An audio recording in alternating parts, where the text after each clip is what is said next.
algunas de sus ideas como periodistas, como escritores, a la destacada escritora Maite Noriega, para quien pido un aplauso.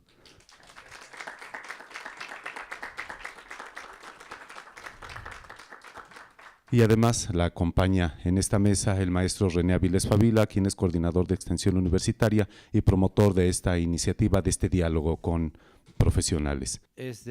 Corresponde a un ciclo que hemos llamado Grandes Periodistas de México. Hoy nos acompaña Maite Noriega. No quiero empezar a hablar de Maite Noriega porque me extendería demasiado y le corresponde el turno a ella. Fue mi alumna hace algunos años en la Facultad de Ciencias Políticas y Sociales. La recuerdo con mucho cariño, fue desde luego una alumna singular, muy brillante, muy talentosa, por eso la recuerdo justamente. Uno recuerda siempre a los muy talentosos y a los más idiotas. Es algo que, no, pero a ti te estás en los talentosos. Y luego a los demás los olvida uno. Después de 50 años de profesor, es imposible que me acuerde de la totalidad de alumnos que he tenido. Y de pronto encuentro niños convertidos en hombres y llevan nietecitos. Y le dice, mira, hijo mío, este anciano que ves aquí, fue mi maestro de géneros periodísticos y daba clases memorables. Dice, recuerdo, por ejemplo, cuando nos dijo que México solo poseía como submarinos los Marinela. Y el niño se queda verdaderamente aterrorizado de la clase de maestros que tuvo su papá y desde luego me desprecia, ¿no? Ya no me lee nunca. Pero bueno, no, el caso de Maite es distinto, sigue haciendo una brillante carrera. A ella le ha obtenido un sinfín de premios y de reconocimientos. Es desde luego una periodista afamada. Y ahora le correspondieron los debates presidenciales. A ella te correspondieron dos, ¿verdad? Los dos primeros debates presidenciales. Algo a lo que no estábamos acostumbrados a ver en México. Y bueno, pues yo te veía actuar con mucha elegancia, mucha distinción como eres tú. Y yo decía, fue mi alumna. Por aquello de que alguno de los, el que ganara te llamara. Claro. Pero no fue así y estamos desempleados ahora los dos. Le dejo la palabra para no entorpecer más esta plática con mis propias anécdotas, que cuente ella las suyas de cómo ha trabajado, cómo se inició, en fin, tiene mucho que decirnos Maite Noriega. Muchas gracias. No soy escritora, mi maestro René Avilés Favila, a quien he tenido la fortuna de entrevistar en varias ocasiones, pero además al que le aprendí mucho, pero lamento no haberle aprendido más todavía, me hubiera ido mejor en la vida. Pero uno es necio cuando uno es estudiante, y entonces uno cree que no tiene por qué aprender todo y este señor no tiene toda la verdad. No soy escritora, yo digo que soy escribidora, o sea, me da por escribir, pero no tengo el oficio de escritor que tú tienes metido, o sea, tú tienes tinta en las venas, no sangre. Yo tengo algunas motitas de tinta, pero tú tienes tinta en las venas, yo todavía no la tengo tan adentro. Yo estudié en la Universidad Nacional Autónoma de México. Yo venía del colegio Oxford. Yo era una niña burguesa clase media, era de la colonia del Valle. Y mi papá quería que yo fuera arquitecta. Y entonces me inscribí en arquitectura en la Universidad La Salle, porque mi papito quería que yo fuera arquitecta. Fue un fracaso verdaderamente rotundo, porque la matemática no se me daba en lo absoluto. Y entonces mi papá me dijo, pues es la única carrera que te pienso pagar. No me queda otro remedio que buscar la subsistencia intelectual. Y entonces decidí hacer mi examen para ir a la UNAM y tuve la fortuna de pasarlo. Y yo me había inscrito a letras porque no sabía que existía la carrera de periodismo. O sea, no tenía yo clarísimo. Yo sabía que tenía que ser algo de escribir. Pero no tenía yo claro eso. Y entonces cuando me fui a inscribir, que ya había pasado el examen y todo, Entonces vi que existía la carrera de periodismo, entonces saqué mis papeles de letras y los fui a meter a periodismo. Y ahí tuve la fortuna de conocer maestros que me enseñaron muchísimas cosas. Debo decir que René Avilés Fabila es un hombre generosísimo, un maestro, además divertido, para los que lo conocen, es un hombre divertido, cosa que agradece uno muchísimo, porque yo eso de que la letra con sangre entra, ¿no? Yo creo que entra mejor a carcajadas, ¿no? Y entonces a él le sale muy bien eso. Entonces lo conocí, fue un maestro muy, muy generoso. Yo me acuerdo que en alguna ocasión hubo una huelga muy idiota en la UNAM, muy, muy, de esas que no tienen sentido, que nadie entiende de qué se trata, y entonces René consiguió una casa y nos dio clase.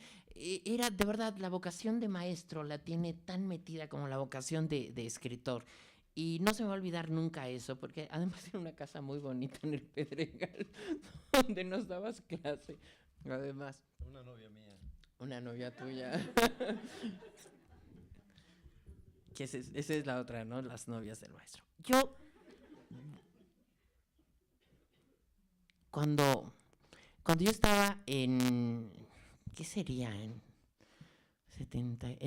tercer semestre de la carrera, Pablo Marentes me invitó a trabajar. Canal 11, yo estudiaba en la mañana en la UNAM y trabajaba en las tardes en el aeropuerto, porque mi papito me la cumplió, eso de que es lo único que te voy a pagar. Entonces sí tenía yo que trabajar en la tarde no para pagar los 200 pesos de la UNAM, sino para pagar mis trolebuses y todo eso, ¿no? Entonces, una vez trabajando yo en el aeropuerto, uno de los muchos que trabajaba conmigo me dijo que si no le ayudábamos a Pablo Marentes a pasar un contrabando de películas para el Canal 11. Entonces yo trabajaba en el aeropuerto. Y entonces el tráfico en las aduanas era verdaderamente maravilloso. Entonces me dijo, acompáñame, ¿no? Es que yo no conozco a Marentes y me dicen que es maestro tuyo. Sí, yo te acompaño. Entonces fuimos a pasarle las películas que eran para el Canal 11. La verdad no traficaba de otro modo. Había un periodista que sí, cada semana llegaban 14 maletas de España, ¿no? Con la ropita de bebé española que vendía en su boutique en Insurgentes. Y entonces, pues Marentes quedó muy agradecido conmigo. Él era el director del Canal 11 y me mandó a buscar para agradecerme, y él pagaba con cuadro, ¿no? Entonces a todas las novias les daba cuadro, y a mí pues yo no era su novia, y entonces me dijo, bueno, pues el favorcito de las películas, y entonces me invitó a trabajar a Canal 11, y me quedé 18 años ahí. Cuando yo entré a trabajar a Canal 11, además yo me propuse ser una niña muy seria toda la vida. Es una estupidez eso, no lo hagan, porque después la vida te pone en tu lugar a pura cachetada, ¿no? O sea, te pone seria siempre la vida. Y entonces yo dije, nunca me voy a quedar con la duda de si llegué a donde llegue yo por mis propios méritos o porque me acosté con alguien. Y yo creo que lo traía yo tan clavado que no sé si lo digo en mi homenaje o en mi desdoro, pero nunca nadie me ha hecho una proposición indecorosa. Y esto es horrible, porque yo, espantoso. Nunca nadie me dijo, y la única vez que alguien me dijo, Maite, ¿cuándo cenamos? Le dije yo, todos los días. Y se acabó todo, ¿no? Entonces, porque yo era muy seria. Pero yo creo que lo transmití tan bien que nunca nadie me invitó a salir y nunca nadie me hizo una proposición indecorosa. Entonces, mi camino ha sido azaroso, porque fue el de Piedritas. Yo fui muy imbécil, ¿no? Como la Caperucita, ¿no? Que le dice, no, vete por el camino de Piedritas. No, entonces yo me fui por el de Piedritas. No deja de ser divertido, ¿no? Pero te digo que la vida te ubica en tu lugar. Mi experiencia en Canal 11 fue maravillosa. La verdad hay un libro muy famoso que lo escribió en inglés, que se llama Todo lo que sé lo aprendí en el kindergarten. Y entonces te habla de que en el kindergarten tú aprendes a socializar, tu coordinación motriz fina, tu coordinación motriz, todo lo aprendes en el kindergarten. Bueno, para mí Canal 11 fue como mi kindergarten. No nos daban más que permiso, o sea, ni sueldo, ni viáticos, ni nada, ¿no? O sea, lo único que te daban era permiso de hacer cosas, lo cual era maravilloso, sobre todo en un canal en el que decía que no lo veía ni Dios, que todo ve, ¿no? Entonces, decía, ¿no? Que se podía cometer el crimen perfecto en Canal 11, pero además a cuadro, porque nadie se iba a dar cuenta, ¿no? Entonces era maravilloso porque no tenías esa presión, pero salías en la tele. Es más, mi papá me decía, hija, pero y además el Canal 11 no se veía como hoy se ve, ¿no? Había que comprar unas antenitas que costaban 15 pesos y entonces nada más se veía ahí en la Nueva Santa María y ahí alrededor del canal, no llegaba a la del Valle. Entonces mi papá no me creía que yo trabajaba en la tele, nunca me. Entonces me decía, a ver, mi Lolita, ya la de los pobres, no me lo creía mi papá, que yo era la estrella del Canal 11, ¿no? En el noticiario.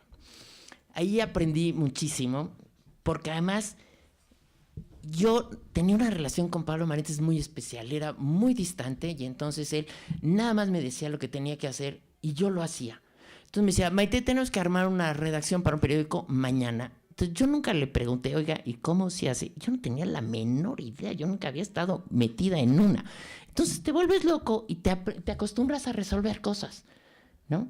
O sea, yo no pedía, porque era para mañana. Entonces, pues, ¿cómo le hacía? Pues lo tenía yo que resolver. Y entonces, pues, inventas y agarras tus libritos de la escuela que nunca leíste durante la universidad, ¿no? Pero dices, ay, qué bueno que lo compré, porque aquí está, Dios mío. Y así fui sorteando algunas cosas. Aprendí en la marcha a hacer guiones de televisión. Aprendí sobre la marcha. Me gustaba muchísimo escribir. Y Canal 11 era el mejor de los mundos posibles. Había un señor que se llamaba Rigo Cohen Anitúa, que era un gran filólogo, de verdad un hombre cultísimo, impresionantemente culto, hijo de una famosa cantante de ópera, Fanny Anitúa. Y yo me acuerdo que lo tenía ahí trabajando Pablo Marientes. Entonces, cada vez que terminaba el noticiario, salía Rigo Cohen de su oficina y se iba a meter a la oficina de Marientes para decirle todas las pendejadas que habíamos dicho en el noticiario. Y que habíamos escrito, además, porque además teníamos la osadía de escribirlas, ¿no? Y entonces me acuerdo que un día lo intercepté y le dije, oiga, maestro, ¿por qué no en vez de acusarme, por qué no me enseña? ¿No? Pues era más fácil, además, para mí. A mí me daba mucho coraje que me fuera a acusar. Y fue muy generoso, muy, muy generoso. Y 2 veces por semana comía yo con él en un restaurancito de San Cosme que se llamaba El Pueblo Nuevo. Y entonces llevaba los guiones que yo escribía y me decía, a ver, Maite, no se dice adecua, no se dice, los verbos terminados en cuariciar no disuelven el diptongo, Maite, por favor. Son cosas que no se van jamás, ¿no? Y entonces me decía, a ver, Maite, ¿cómo que evacuaron a 27 personas? No se va con los lugares, no se va con las personas, se va con los lugares, ¿no? O sea, cuando evacuas a una persona es que le das un laxante para que se haga popó, ¿no?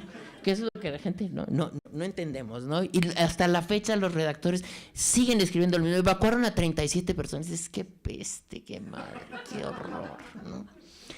Y hay muchísimas cosas que me enseñó a Rigo Cohen y que me divierten hoy porque la gente las sigue haciendo, ¿no? Entonces te dice, y se reportaron 37 muertos. Dices, ¿qué vivos vienen ahora los muertos? Se reporta, vengo a reportarme, estoy muerto, ¿no? Entonces, todas esas cosas que uno no se da cuenta, que ningún maestro te las enseña, ¿no? Y que nadie te dice cómo debes redactar y cómo salirte del lugar común en el que caen todos. A Rigo Cohen me lo enseñaba, pero además en medio de una carcajada, con una cervecita, ¿no? Y una comida de 20 pesos en el pueblo. No, era de menos de 20 pesos porque ganábamos 15 pesos, ¿no? Entonces, no, era como de 4 pesos la comida corrida en el Pueblo Nuevo. Les estoy hablando de 1976. Ahorita se come bien por 46 pesos en las fondas. No, antes te costaba 4 pesos. Pero ahora imagínense la colonia, ¿no? O sea, el Pueblo Nuevo, San Cosme, era lo máximo. Después también yo trabajé en un programa que se llamaba Así fue la semana, que era el resumen informativo de toda la semana. Y mis compañeritos de trabajo eran Cristina Pacheco, Ángeles Mastreta, Luisa Josefina Hernández, Emilio Carballido, el crítico de arte Antonio Rodríguez. O sea, eran puros personajotes, ¿no? Yo trabajaba con Juan José Arreola, trabajaba con Luis Suárez. Esos eran mis compañeritos de trabajo. Y entonces cuando estábamos grabando el programa, yo los escuchaba que entre ellos hacían bromas y yo no les entendía. No les entendía. Yo me reía como eso. ¡Ay, qué bárbaro! No tenía yo la menor idea de qué estaban hablando. Y estaban hablando de los asuntos del día y estaban hablando de otros escritores. Es que yo no tenía la menor idea de quiénes eran. Y entonces me propuse que entenderle sus chistes. Y fueron muy, muy generosos y me regalaban libros y me recomendaban libros y hablé con ellos. Y estaba Juan Helguera, un guitarrista, un músico maravilloso. Tuve, de verdad, esos fueron mis maestros. Entonces, poca gente yo creo que en la carrera haya dicho o pueda decir esto, ¿no? En Canal 11 también conocí yo a Plácido Domingo, que llevaba la sala de su casa para montar zarzuelas. Después trabajé con él cuando el terremoto en Tlatelolco. Entonces son todos estos personajes que alguna vez tú veías lejanos y que de repente puedes tocar y te das cuenta que además son de una generosidad asombrosa. Entonces así transcurrió mi vida en Canal 11. No me di cuenta de a qué horas pasaron 18 años. 18 años, ahora ya pasaron 20 años de que me corrieron, claro. 20 años y 20 kilos más, por supuesto. Era un mundo maravilloso, pero de verdad, la posibilidad de haber tratado con esa gente, en alguna ocasión se montaban obras de teatro cada semana, y en alguna ocasión se montó La hija de Rappaccini, que es la única obra de Octavio Paz, la única obra dramática de Octavio Paz, y el actor principal, Rappaccini, era Hugo Gutiérrez Vega. Había llegado Hugo Gutiérrez Vega, es un poeta, fue maestro mío también en la universidad, en la facultad, y él era agregado cultural de la Embajada de México en España, en Washington. Y entonces vino a Canal 11 para representar a Rappaccini. Entonces, muy encantador, le habló a Octavio Paz para decirle: Octavio, ¿qué crees? Estoy en Canal 11 y voy a montar tu Rappaccini. En ese momento, Octavio Paz montó en cólera y le dijo: ¿cómo que van a montar mi Rappaccini y no me han pedido los derechos ni me los han pagado? Entonces Hugo se quedó así como diciendo: ¿qué pasa, no? Entonces le dijo: oye, pero es Canal 11, pues me tienen que pagar y tú me tienes que pagar. A ti te hago responsable de que me paguen los derechos de mi Rappaccini. Entonces le dijo Hugo: traigo 30 pesos en la bolsa, mándamelos. Y me dice Hugo Gutiérrez Vega que le mandó los 30 pesos a Octavio Paz y se pudo montar La hija de Rappaccini. Yo creo que nunca Octavio Paz cobró menos por una obra que esa. Esa era la gente, ¿no? a la que conocíamos en Canal 11. Era muy, muy divertido. Y te pasan anécdotas muy especiales. Yo me acuerdo que cambiaban los directores y entonces todo mundo te quiere censurar y todo el mundo quiere medrar con los jefes, ¿no? Y entonces me acuerdo que me dijeron: Maite, no puede entrar esta nota. Era una nota de Estados Unidos, una crítica de algún secretario de Estado. Y me dijeron: Maite, la nota no puede entrar. Entonces dije: ¿cómo que no puede entrar? ¿Cómo que me censuran una nota de Estados Unidos cuando nunca me censuraron nada? Y entonces yo era muy amiga del coordinador de asesores de Gutiérrez Barrios. Era amigo de mi papá, él.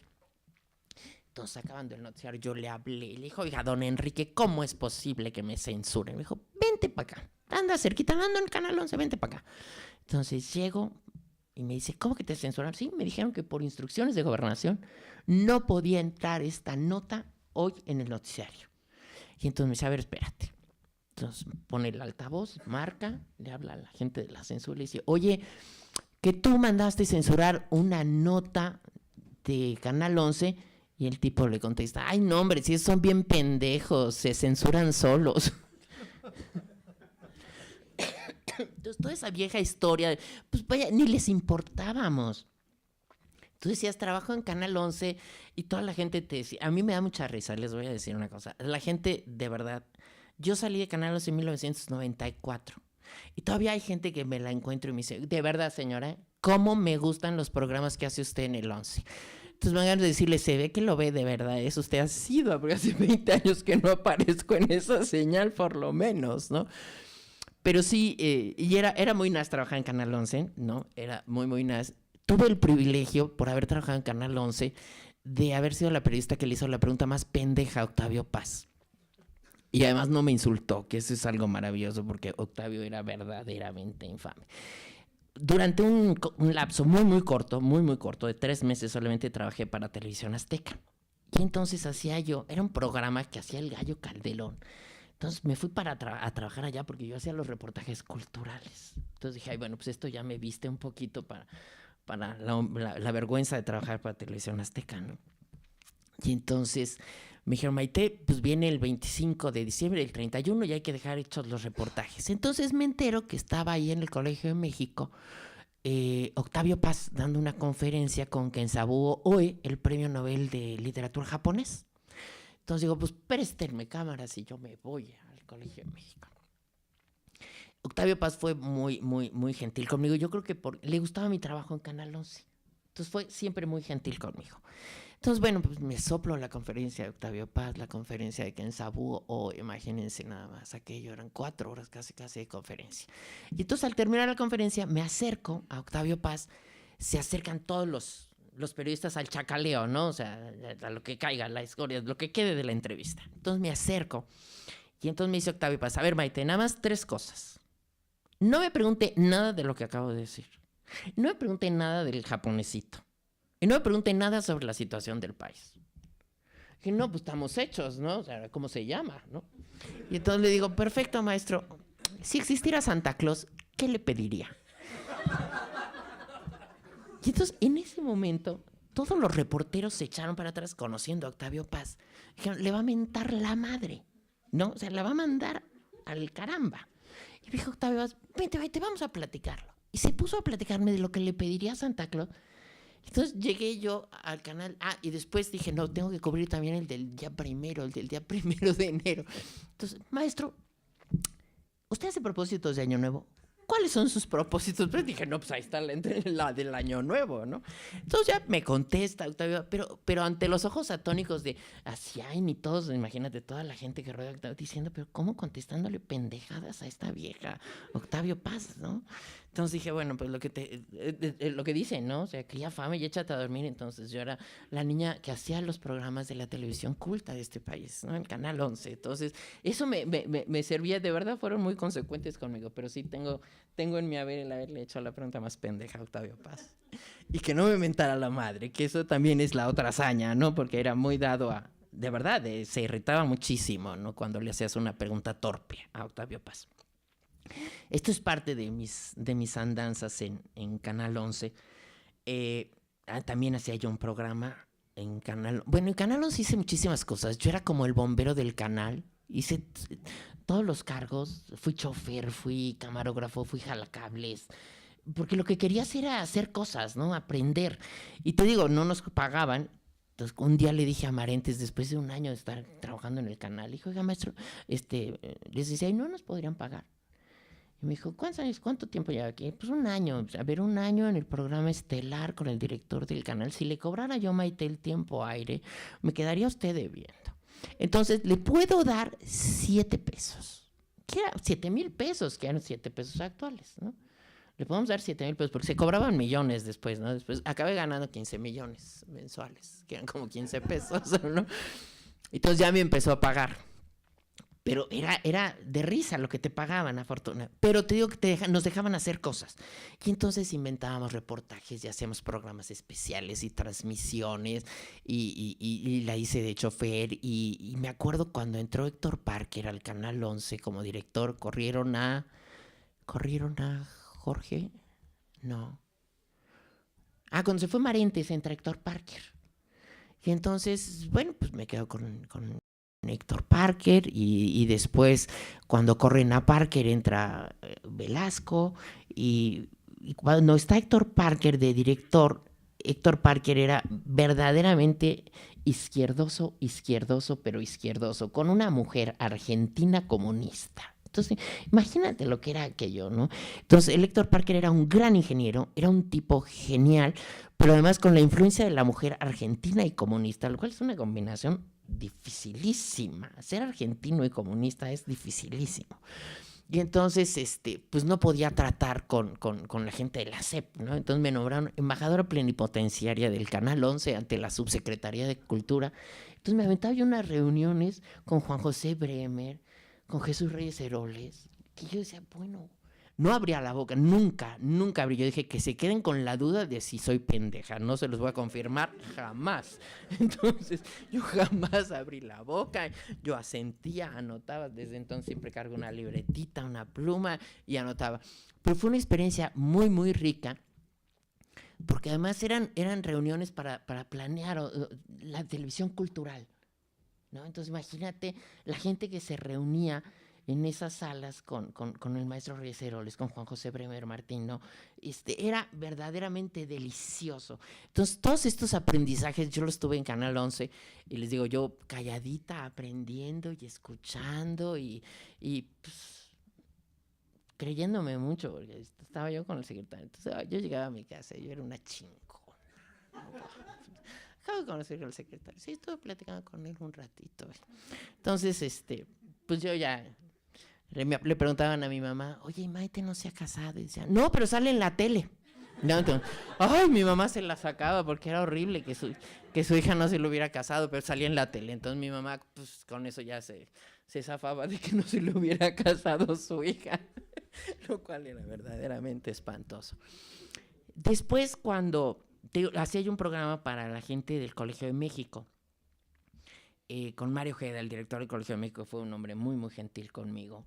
Y entonces era cada semana hablar de los grandes temas con los especialistas del Colegio de México. Yo la mayor parte de las veces ponía cara de qué bárbaro, qué interesante. Y les puedo jurar que les entendía yo la mitad, pero sí hacía yo buenas preguntas. Sí.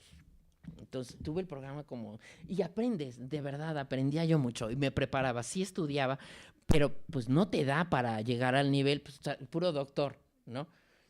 Entonces, como que dicen, lo doctor no siempre quitan lo perplejo, pero bueno, ¿no? Pero había algunos que sí, se les había quitado. Y entonces con ellos trabajaba yo. Entonces, de verdad era muy divertido. Era muy divertido trabajar con esta gente, ¿no? Y aprendías mucho y sí me tenía que preparar y me mandaban documentos y estudiaba y me echaba mis excursiones hasta el Colegio de México para llevarme documentación. La mayoría de las veces de verdad subrayaba 4 o 5 cositas porque era muy complicado. Lo mismo hacíamos en el Cervantino, ¿no? Entonces, híjole, yo trabajaba toda la mañana haciendo reportajes para Canal 11 y en la noche era la transmisión. Pedro Ferriz nada más tenía que estar ahí para la transmisión. Él no hacía reportajes, él era Pedro Ferriz de CON.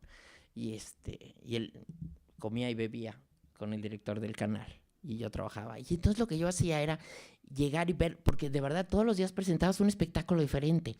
El primer Cervantino, se los voy a confesar, el primer Cervantino llevé yo 2 maletas de ropa, grandotas, ¿no? Porque era todas las noches tenía yo que aparecer a cuadra. Entonces era 2 maletotas de ropa, mi maquillaje, todo preciosa. Y, hijo, la verdad es que era horrible porque... pues te das cuenta que tienes que hablar con directores de danza, de cine, de teatro, con escritores, con dramaturgos. De verdad era una cosa impresionante. A la siguiente semana, al año siguiente me llevé una maleta de ropa y una de libros, ¿no? O sea, lo mejor de la danza. Te das cuenta de que de verdad, ¿no? Eres muy pendejo. De verdad, eres muy pendejo. O sea, no tienes esos recursos porque además... ninguna universidad te puede dar todo lo que vas a necesitar en la vida. Y entonces lo que tienes que hacer es tener esta actitud de estar dispuesto a seguir aprendiendo y darte cuenta, tener esta autocrítica, decir, es que qué pendeja, me traje 2 maletas de ropa y no me traje ni una hojita donde escribir, ¿no? O sea, qué idiota, ¿no? Vieja frívola, ¿no? Ay, pero eso sí mi papá me ha hablado, porque desde Guanajuato sí me veía mi papá. Y decía, ay, estás preciosa, hija, te ves muy bonita, qué bárbaro, ¿no? ¿Qué es lo que siempre te dice tu mamá, no? Ay, hoy no me gustó cómo te peinaron, hija, por favor, diles que no te peinen así. Pero a mí sí me preocupaba y me angustiaba que se me notara. Porque en este país antes sí era muy penoso que se le notara a uno que es ignorante, ¿no? Desde que llegó Fox al poder se volvió una moda, ¿no? Entonces, pero sí había tenía uno que ocultarlo, ¿no? Entonces sí tenía uno cierto pudor, ¿no? De decir. Y entonces al año siguiente dije, sí, me tengo que llevar una maleta de libros, ¿no? O sea, con mis libros de danza y todo esto, Dalal y todo eso para poder saber cómo, ¿no? Las biografías de los principales, Verdi, Puccini, todos estos para... Y después me aprendí el truco de ir y hablar con los directores, con los actores o quien del evento que se fuera el evento. Esa es otra pendejada, no la digan. Un evento es algo fortuito. Estos eran ceremonias, actos, acontecimientos, ¿no? Programas. Entonces, dependiendo del programa que se daba ese día, yo iba y les preguntaba anécdotas. Y entonces el Pedro Ferriz llegaba aquí, bla, bla, bla, y entonces yo ya, las anécdotas no se me olvidaban. Y entonces me contaba yo las anécdotas. Le decía, no, Pedro, es que si tú vieras lo que ha hecho este director, fíjate, te voy a contar. Y entonces era verdadero, y así me lo apantallaba yo al otro pendejo, porque además me dejaba el balón así como para que, a ver, ahora agárralo, ¿no, güerita? Agárralo, ¿no? Entonces era muy difícil. Creo que es el peor compañero de trabajo que he tenido en mi vida, del peor. Pero me obligó a prepararme y a estudiar, y entonces cada vez que iba yo al Cervantino, pues cada vez iba mejor preparada. Y te das cuenta de que vas aprendiendo cosas. Y te das cuenta, porque yo no me había dado cuenta, y te das cuenta de que sí es importante que leas porque vas teniendo más vocabulario, vas teniendo más palabras, vas teniendo... Es así como la computadora, ¿no? En la que le vas metiendo cositas y entonces tienes de dónde agarrar, ¿no? Uno dice, ya a ver, ¿a mí para qué me va a servir aprender danza? Pues no te sirve para nada. O sea, o aprenderte los nombres o aprenderte las coreografías, no sirve para nada. Pero si no tienes el conocimiento, no tienes cómo sacarlo y cómo relacionarlo con otras cosas que te puedan ocurrir en la vida.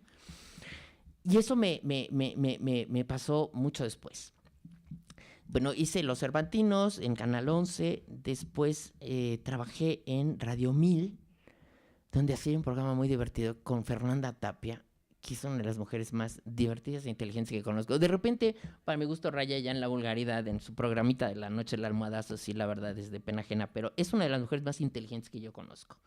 Y una extraordinaria compañera de trabajo. Extraordinaria.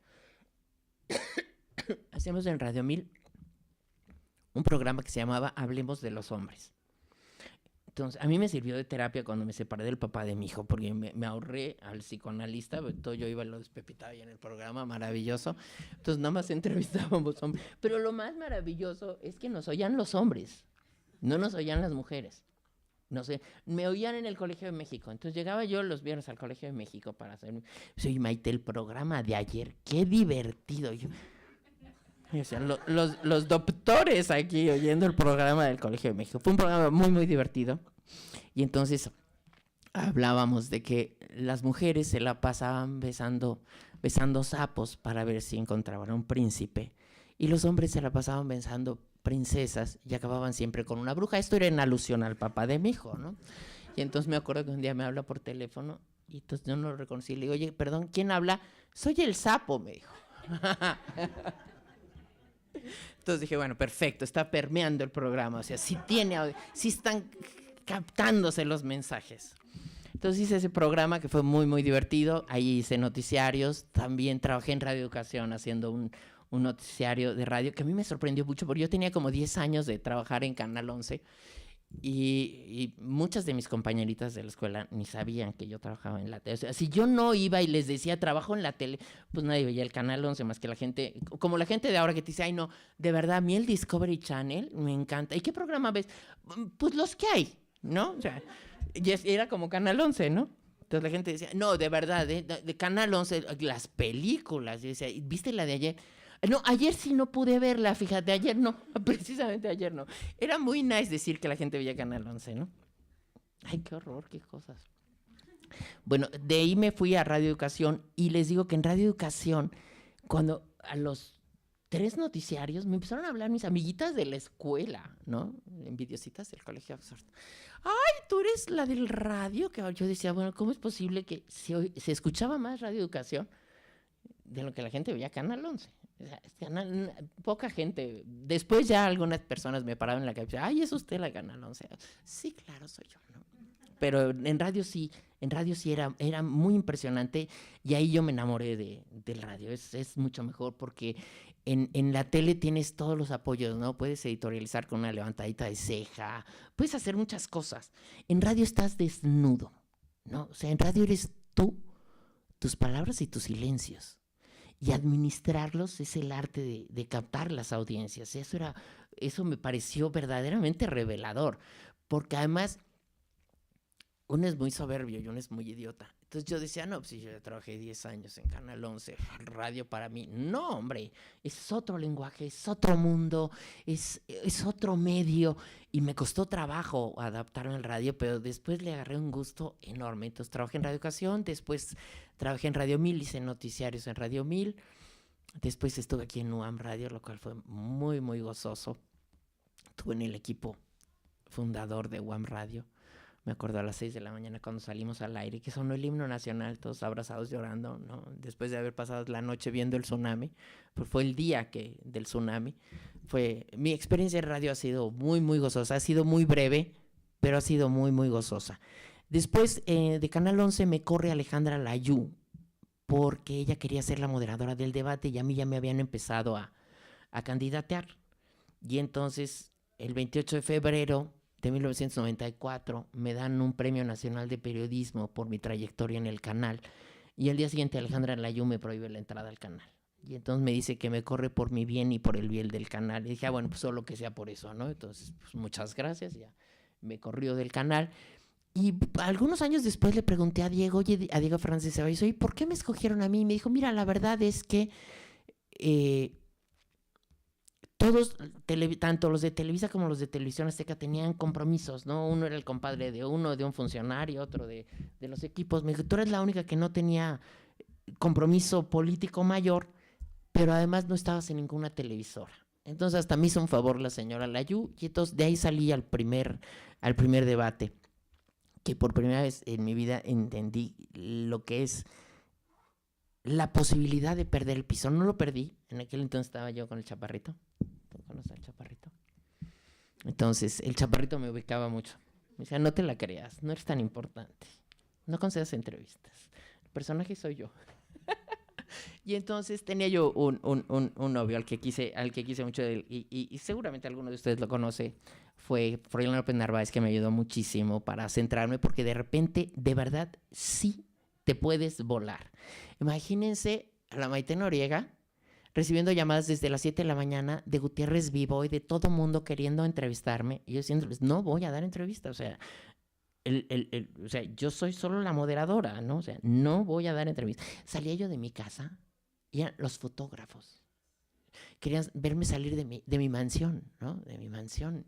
Y eran los fotógrafos, y salía de Radio 1000 y había 20 fotógrafos, se tiraban al piso.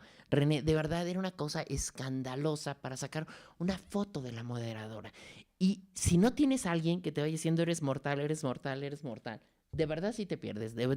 Durante, ¿qué te puedo decir? 15 días, 3 semanas, fui la mujer más famosa de México. Bueno, fui al Champs-Élysées y no pagué la cuenta y firmé el libro, además. La única vez en mi vida, ¿no? Desde entonces hasta los tacos de la esquina los he tenido que pagar. No, de verdad y es muy fácil perder el piso. De repente, híjole, es espantoso. Entonces, cuando nos corren me corren de Canal 11, y al poco tiempo me corren de Radio 1000, y entonces, muy genial, fue eso, la corrida de Radio 1000 fue muy divertida, porque me fui con Alejandro Aura, Germán Dehesa, María Victoria Llamas, a pedir chamba a la catedral. Entonces, ¿han ido a la catedral? ¿No? ¿No? Bueno, si van un día a la Catedral Metropolitana, ahí por el Zócalo, un lugar lejos, en el Zócalo, en un costado lateral, se ponen los albañiles, los plomeros, y se ponen con sus carteloncitos, ¿no? Hago trabajos de plomería, de albañilería. Y entonces, imagínate, nosotros despedidos del Radio 1000, nos fuimos a sentar con ellos a la catedral, ¿no? Y entonces se hacen guiones, se moderan debates, se conducen noticiarios, ¿no? Y ahí nos fuimos a pedir chamba. Fue muy divertido porque además, sí, es de los pocos, tengo que armarme un escandalito como ese. Entonces, claro, el que llamaba la atención era Germán Dehesa, obviamente, ¿no? Y el Alejandro Aura, que eran personajes, Alejandro Aura, actor, escritor, y el Germán, que bueno, pues estaba en el mero candelero. Entonces fue la prensa, salimos en los periódicos, y entonces me ofrecieron chamba por primera vez para escribir en un periódico. Era El Nacional, Guillermo Ibarra. Entonces, pues lo que caiga, ¿no? O sea, estás en el desempleo, pues lo que caiga. Y entonces empecé a escribir era muy divertido escribir en El Nacional, porque yo escribía en contra del gobierno, en El Nacional, que era el periódico oficial.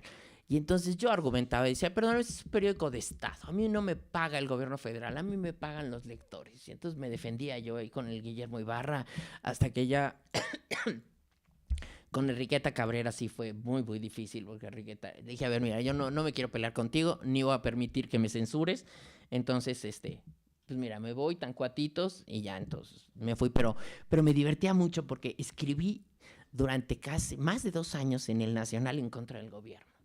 Pero lo hacía yo bien, lo hacía yo bien. O sea, me esmeraba en que no fuera directo, ¿no? O sea, le das vuelta a la palabra. Eso me divertía muchísimo.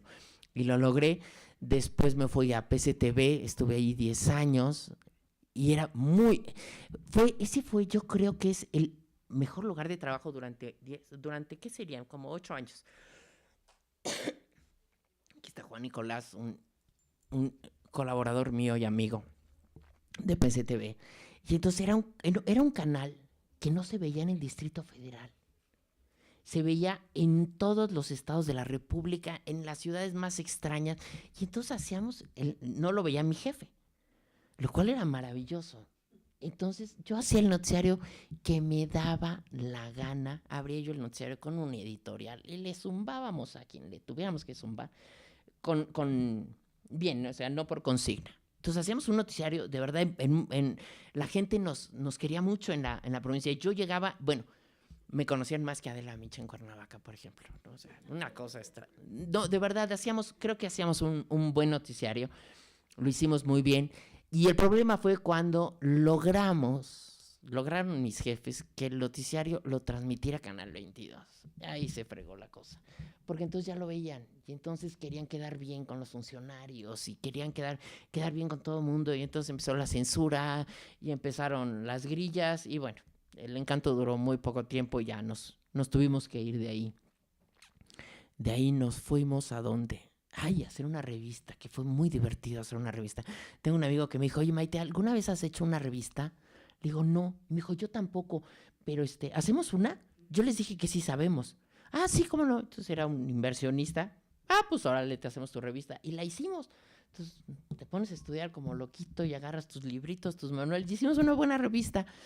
Yo no escribía mal de todo, pero no soy escritora, soy escribidora. Eso sí, es clarísimo. Todavía no llego a ser escritora. Soy escribidora y escribo bien.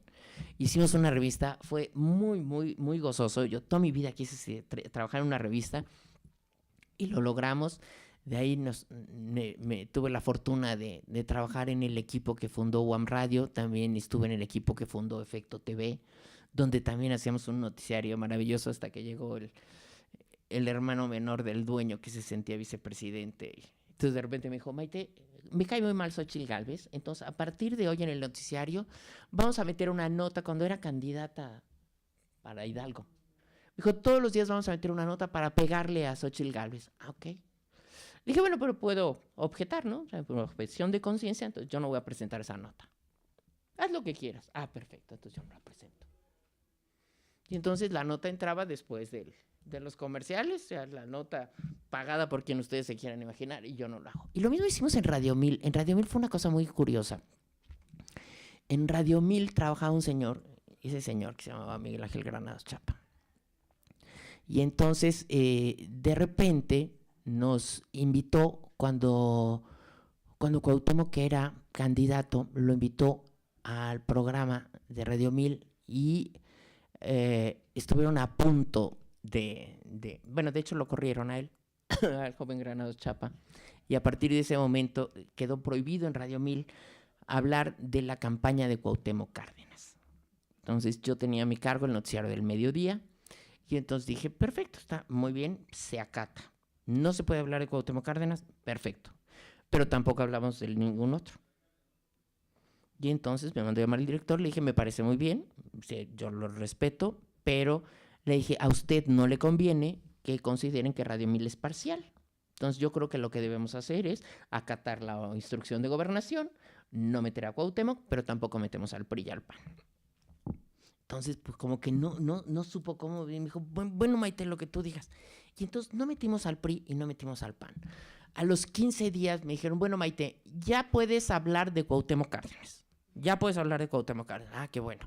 Entonces ya podíamos hablar de los demás. Nada más no se puede meter la voz de Cuauhtémoc Cárdenas. Bueno, pues no se puede meter la voz ni del candidato del PRI ni del candidato del PAN. Entonces, yo obedecía, pero me los llevaba. Pues es que si no haces eso, te mueres, ¿no? O tienes que renunciar. Y la verdad es que está muy difícil la vida, ¿no? Como para andar renunciando, entonces tienes que buscarle el recoveco. Y lo hicimos. Y me dio mucho gusto porque de ahí, en esa cabina de Radio 1000, recibí yo la llamada para nombrarme moderadora del debate con la anuencia de todos los partidos políticos. Entonces es así como el premio de periodismo, ¿no? O sea, dicen, o sea, ni Televisa, ni Televisión Azteca, nadie, no hubo nadie, y entonces escogieron a la Maite. Entonces, bueno, la Maite estaba emocionadísima, entonces hice el primer debate, le quité 15 segundos al señor Zedillo, él me quitó 6 años de chamba. No, pero curiosamente esto es que, sí, no. Pues sí, la verdad es esa, ¿no? No, me equivoqué y le quité 15 segundos, corregí en ese momento, pero no fue, curiosamente toda la gente dijo que había Zedillo el que sigo vetada en radio, sigo vetada en la radio comercial, pero no porque me vetara Zedillo. Después me enteré de una historia verdaderamente terrorífica. La Cámara de la Industria de Radio y Televisión había pactado con el diario Reforma que solamente Reforma tendría la foto del debate. O sea, le vendieron el debate a Reforma. Reforma acababa de salir, el diario Reforma. Y entonces, a mí me dijeron que yo tenía que ser imparcial. Nadie me dijo nada. Y cuando yo iba entrando al Museo Tecnológico de Chapultepec para el debate, estaban todos los fotógrafos afuera porque no los dejaron entrar, que no iba a haber fotógrafos. Y entonces Pedro Valtierra, que había sido mi compañero en la universidad y que además habíamos estado juntos en Chiapas en el levantamiento zapatista, me dice, güera, consígueme una foto. Le dije, no puedo hacer nada. Y me dijo, haz lo que puedas. Y entonces cuando me abren las puertas, me avienta su cámara y ya, me meto. Y cuando termina el debate, le digo a los candidatos, ¿me permiten sacarles una foto? Y entonces, oficiosamente, el camarógrafo, el fotógrafo de la Cámara de la Industria de Radio y Televisión me dijo, Maite, ponte con ellos y les saco la foto a los 4. ¡Ay, perfecto! Muchas gracias. Entonces, a mí nadie me dijo, Maite, la foto la tiene en exclusiva Reforma. Lo juro por la vida de mi hijo, lo juro por lo más sagrado, no lo sabía. Y entonces, y nadie me dijo que tenía yo que ser parcial ahí. Y entonces termina el debate, salen las fotos y salgo y muerto de frío. Ahí estaba el pobre Pedrito Valtierra, ¿no? Pues era mayo, ¿no? Ya en la nochecita hacía frillito. Ahí estaba el pobre Pedrito Valtierra sentado en la banqueta esperando que saliera la Maite, ¿no? Que a mí me habían dejado hasta el final, ¿no? Porque había un lugar para que se estacionaran del PRI, otro para que se estacionara el PRD y otro para el PAN. Y entonces Maite es imparcial, no se puede estacionar en ninguno de estos lugares. Entonces, pues se tiene que estacionar atrás del camión de la basura, ¿no? Pues ahí va la Maite atrás del camión de la basura. Entonces tuve que esperar a que salieran todos para poder salir, ¿no? Porque yo era imparcial, entonces no me podía estacionar con ninguno, ¿no? Y yo tuve que maquillarme en mi casa porque no me podía maquillar ni el del PAN, ni el del PRI, ni el del PRD, ¿no? O sea, hubiera afectado mi integridad. Perdón, ya está. Y entonces estaba el pobre Pedrito Valtierra ahí sentado en la banqueta y le digo, a ver, Pedro, toma tu cámara, creo que hay una foto o 2 fotos, es todo lo que te puedo ofrecer, no pude hacer más. Y a la mañana siguiente, imagínate, Reforma, cuando ve que esa foto, o sea, Reforma sale en primera plana con la foto a color y La Jornada sale en primera plana con la foto igualita en blanco y negro. Entonces, si Reforma le iba a pagar a la Cámara, pues ya no le pagó nada, porque no fue en exclusiva. Y entonces la Cámara de la Industria de Radio y Televisión me tiene vetada 20 años después. No puedo trabajar en la radio comercial por ese simple hecho. Y entonces el Pedro Valtierra me dice, Maite, no tienes una idea de cómo te agradezco esa foto porque fue el despegue de Cuarto Oscuro.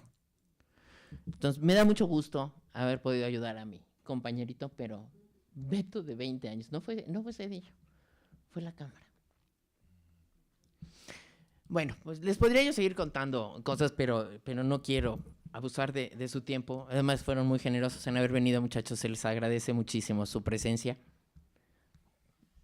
Pues nada más, si hay alguna pregunta, algún comentario que hacerle a Maite Noriega, pues adelante para que... ¿Sí? Maite, ¿cuál es tu opinión sobre los vetos que se dan en los medios de comunicación? El caso más reciente es el de Carmen Aristegui, es el caso de usted. ¿Qué opina usted en general de los vetos que se dan en los medios de comunicación? Mira, me parece que es una que es una consecuencia, lo que a mí me da mucha risa, ¿me entiendes? Pero a final de cuentas, dentro de este sistema capitalista, los medios son propiedad de unos señores que tienen una concesión. Y entonces, trabajar en los medios es un privilegio que te pueden quitar cuando les da la gana. La gente no se cuestiona cuando corren a la gente de cualquier lado, salvo de los medios, ¿no? Entonces, si me preguntas, sí he sufrido ese veto, 20 años, pero es... ¿Y por qué? Bueno, pues porque les eché a perder un negocio. ¿De cuánto? No lo sé. Algún día averiguaré de cuánto era ese negocio. Porque, bueno, hasta la fecha sigo sin poder trabajar en la radio comercial y cada vez que me acerco, la gente hace así. Les afecta su negocio.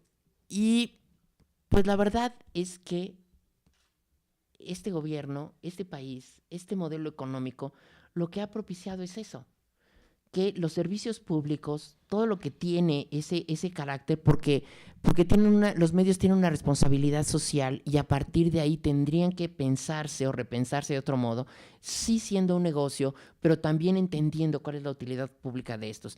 Pero el gobierno ha abdicado de este tipo de regulación y se ha ido simplemente a fomentar un negocio en el cual han manejado una relación simbiótica en la cual el gobierno alimenta a los medios para que los medios les sean favorables.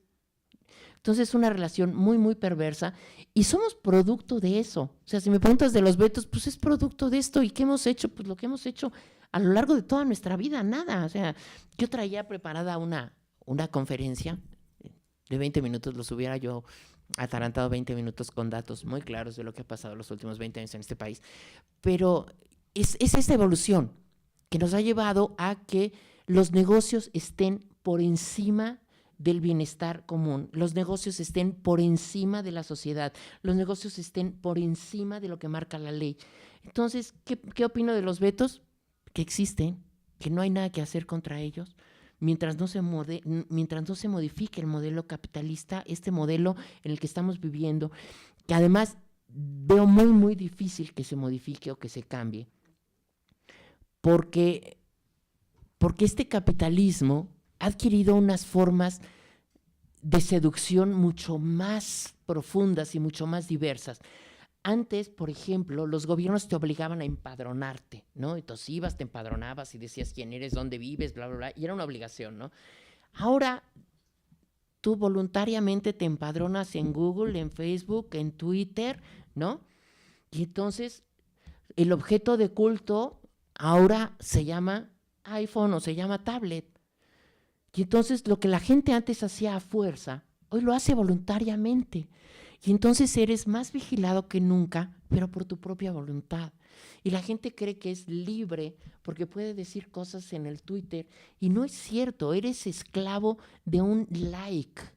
Entonces dices, bueno, de verdad, ¿podremos en algún momento modificar esto cuando estamos metidos en esa dinámica en la que lo importante es el like, el retweet, el favorito, o sea, el hashtag Maite Noriega?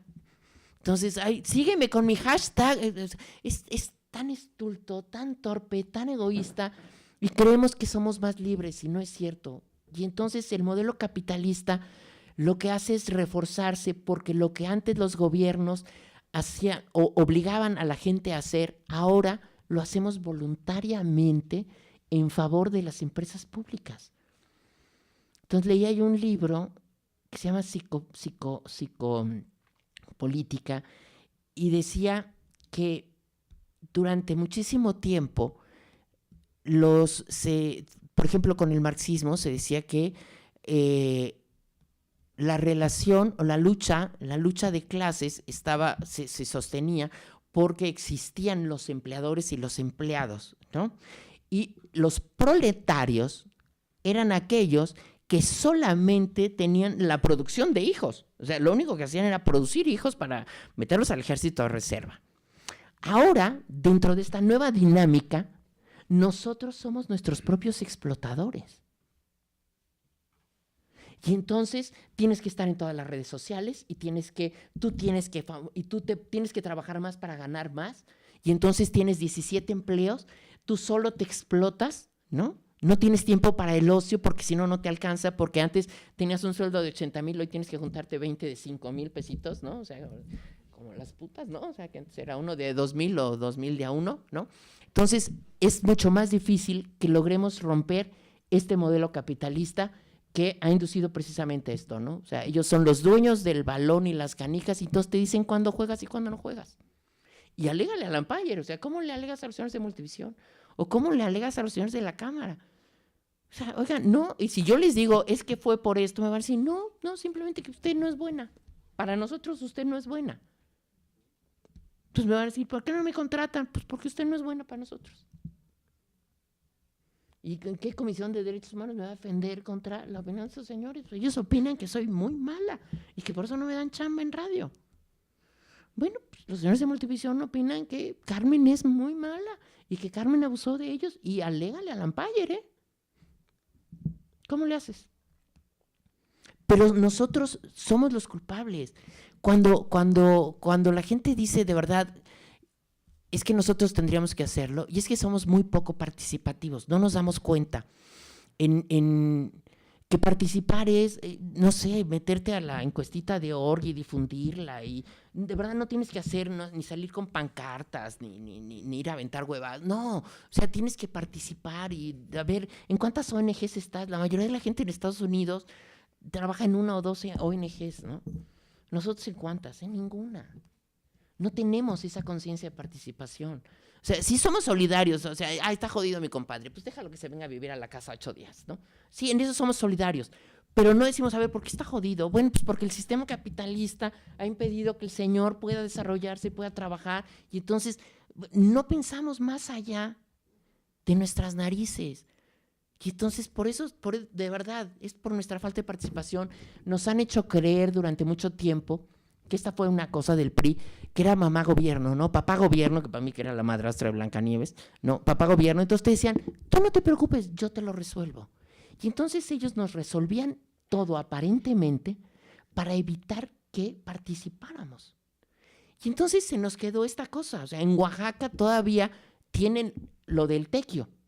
Y entonces la gente durante un año tiene que trabajar de gratis como presidente municipal o como alcalde y tiene que trabajar para la comunidad. Nosotros, bueno, ¿cuándo vamos a trabajar para la comunidad? Mi vecina de junto se hace mensa para no saludarme, ¿no? No tenemos esa idea de comunidad.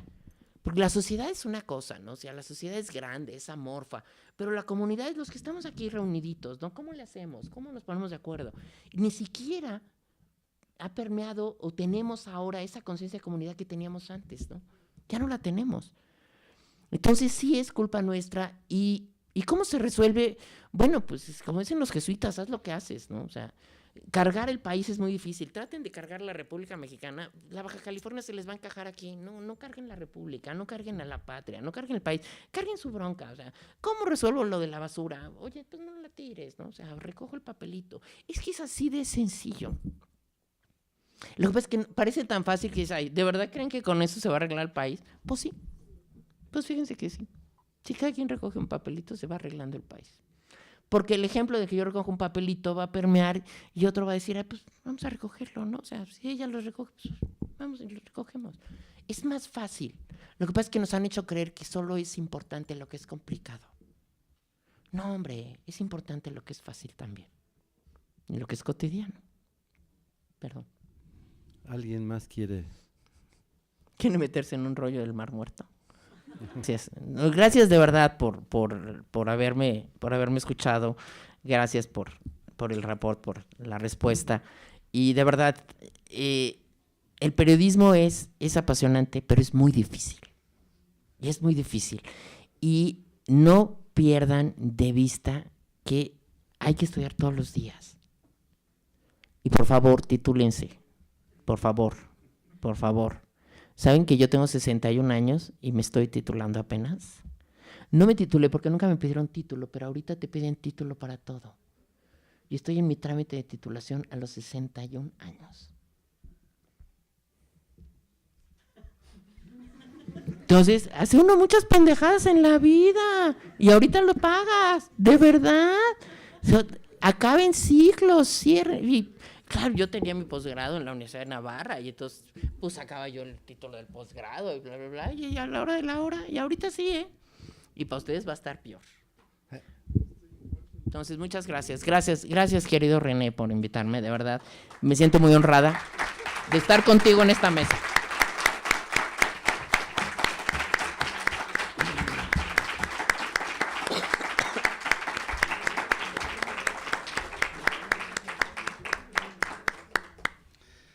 Pues aquí te trajimos unos regalitos. Para que te eduques. Viene, son los libros y un título que me sobró. El título muchas está gracias. firmado por mí, desde luego. Perfecto. Está perfecto. Y este es el mejor regalo que se le puede hacer a una señora menopáusica. Muchísimas gracias.